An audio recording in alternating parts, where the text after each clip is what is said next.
Hello, everybody, and welcome to KXSC's The Face-Off, USC's only weekly radio hockey talk show. I'm your host, Graham Jenkins. Later on in the show, we will discuss who is better, Sidney Crosby or Alex Ovechkin.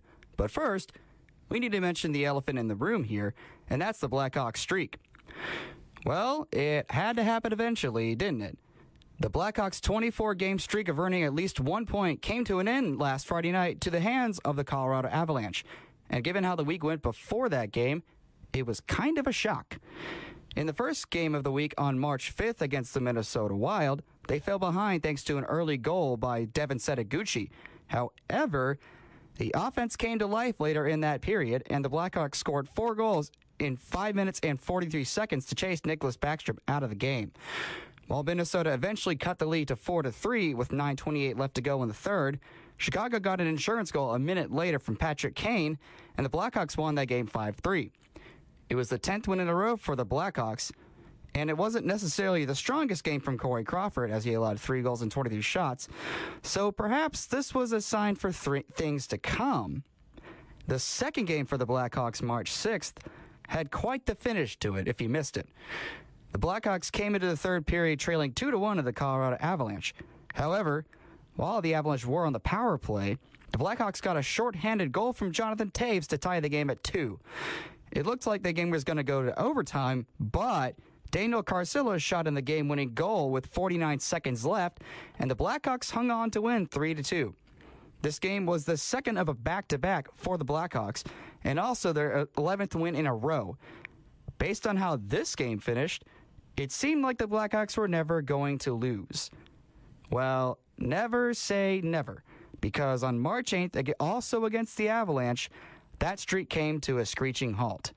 Chicago got a 1-0 lead early on in the game thanks to a goal by Jonathan Toews, but Colorado tied it up with less than 4 minutes left on a beautiful redirection by Paul Stastny and on Matt Duchene's pass. Colorado then scored 4 goals in the second period to get a 5-1 lead, and Corey Crawford was pulled after the second period.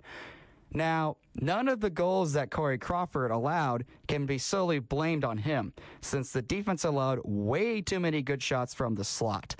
However, Crawford's got to make those stops when he needs to, and he did not. Chicago lost this game 6-2, and the 24-game point streak came to an end. And on Sunday, it didn't look much better for the Blackhawks against the Oilers. New goaltender, same problems. Edmonton got an early goal from Mike Smith that was a wrist shot from 50 feet that somehow got past Ray Emery's left pad. And then 36 seconds later, sloppy defensive play led to a Sam Gagner slamming home a layup from Ray Emery's right. Less than 4 minutes into the game, the Hawks were already down 2-0. At 10:41, a combination of a big defensive breakdown and a great pass from Taylor Hall let Ryan Whitney snap the third goal of the period for the Oilers, and Ray Emery was pulled. This marked the second game in a row that the Blackhawks had pulled their goalie. Aside from the first goal that Ray Emery gave up, the other 2 goals he gave up can be blamed more on poor defensive play than bad goaltending. The Oilers scored 4 goals in the period and took a 4-0 lead into the second period, and that's when the game got really crazy. In the second period, Edmonton's Devin Dubnyk went out to play the puck along the right wing half wall, but Patrick Kane beat him to the puck, skated towards the net, and scored one of the easiest goals he will ever score. 2 minutes and 15 seconds later, Marian Hossa finished a nice centering pass from Jonathan Toews behind the net to cut the lead to 4-2. While it looked unlikely, the Blackhawks looked like they were going to be in the middle of an incredible comeback. 10 minutes and 15 seconds left in the second period, Devin Dubnyk was involved in a collision with his own teammate Teemu Hartikainen and had to leave the game. So maybe the Blackhawks could capitalize on a new goalie and come back into this game. The new goalie for the Edmonton Oilers was Jan Denis.